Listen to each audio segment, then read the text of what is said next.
আসসালামু আলাইকুম। আজকে আমরা চারজন মিলে গোসল করতে আসলাম। ইসমাইল, কাউসার, পিয়াল আর আমি গোসল করতে আসছি আমরা। এটা হচ্ছে রামপুর, মূলত সবাই মামুন চেয়ারম্যানের যে বাড়ির মসজিদ আছে ওই মসজিদের অপোজিটে এই কাটলাটা, এটা সবাই ওই নামেই চিনে। এই জায়গায় আমরা প্রায় সময় গোসল করতে আসছি। প্রতিটা সময় প্রায় 11টা থেকে শুরু করে 2টা পর্যন্ত মানুষের সিরিয়াল থাকে এখানে। মাঝে মাঝে ওনাদের বকাও শুনতে হয় আমাদের।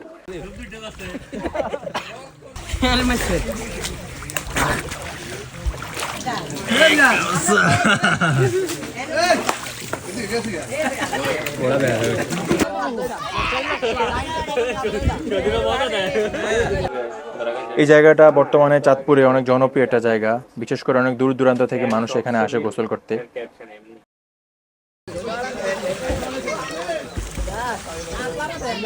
এই জায়গার মনোমুগ্ধকর পরিবেশ আমাদেরকে সবসময় মুগ্ধ করে, তাই আমরা এই টানে ছুটে আসি প্রতিবার।